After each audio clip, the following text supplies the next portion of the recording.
So for a non-adiabatic CSTR, where we will now have heat flow, the CTD energy balance with all our simplifying assumptions will reduce to the equation that's shown here on the slides. Del H of the flowing streams is now equal to heat transfer. So what this implies is if I consider the change in enthalpy of my flowing streams over this reactor, and I still use my convenient path, first heat up or cool down to the reactor temperature and then account for the heat of reaction. Let's say we've got an exothermic reaction. This change doesn't need to end and start at the same enthalpy value anymore. So this is the sensible heat part, and I can epsilon del H reaction. And this part there, that is now this difference, is accounted for by the amount of heat that I must remove from my reactor.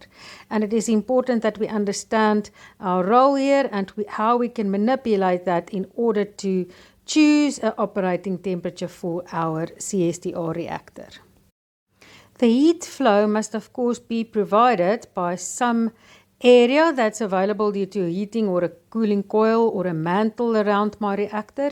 And I've got a utility that's got an inlet temperature, T0 of the utility, and I've got a utility that's got an outlet temperature, the transfer fluid that I use to transfer the heat. For this utility, I can do a separate energy balance. So I can say Q of the utility is equal to its mass flow rate, its CP value, so this is of the utility, what is its temperature out, minus whatever was its inlet temperature.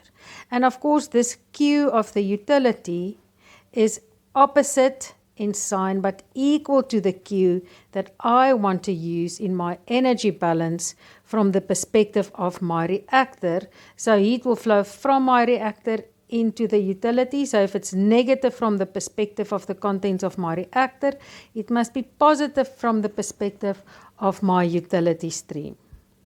So I can now write my energy balance from the perspective of my CSTR reactor and its flowing streams as del H flowing streams, and the amount of heat flowing to or from my reactor must be equal to negative the Q from the utility. So this will be TU in minus TU out then.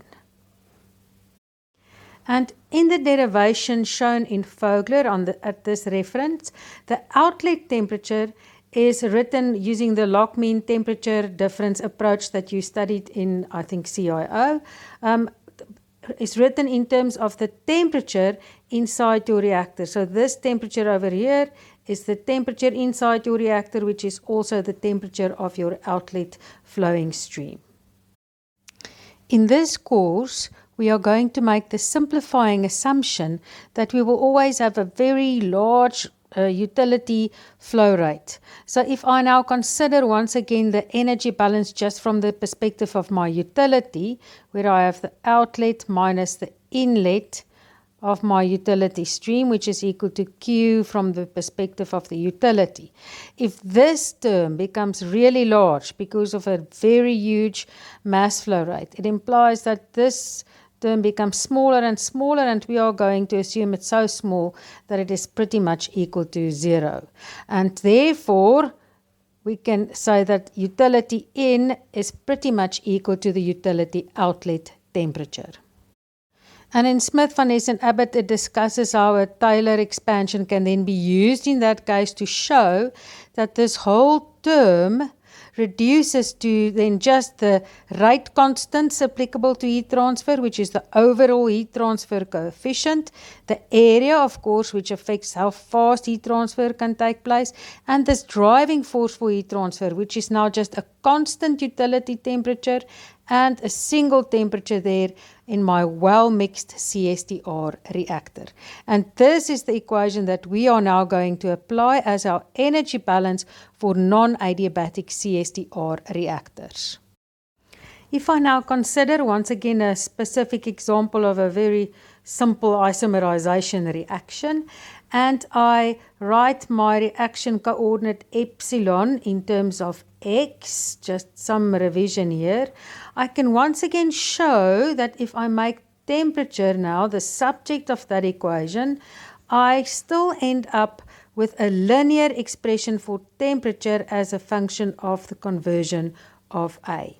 I just have a different expression for my slope and a different expression for my intercept. In this case, even if I have no conversion in my reactor, the temperature at the outlet of my reactor will not be the same as the inlet temperature. Reason being that there's a utility that is going to heat up or cool down my contents. So even though I have no reaction, I'm going to see a different temperature at the outlet. So if I now construct my temperature versus X figure, at X is equal to 0, the intercept over here is not going to be equal to T naught anymore. It is going to be equal to all those terms put together.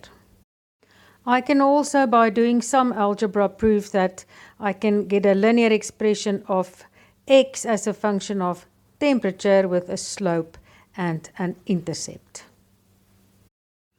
So please pause and make sure that you can now list the assumptions that were made to arrive at these linear expressions, and make sure that you don't miss the one that I haven't mentioned in this video.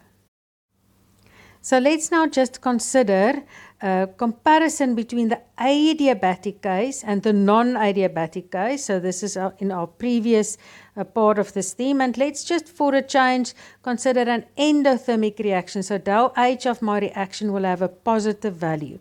Therefore, the slope in both cases, M times temperature and M times temperature, will have a negative value, and this is illustrated over there.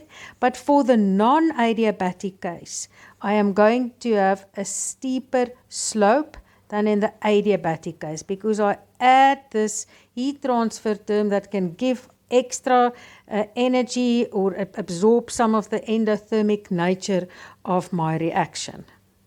Of course, when we apply this, we are still going to take this approach where we plot our mole balance versus our energy balance, and where the two intercept, that's where I have my XT combination where my reactor will operate.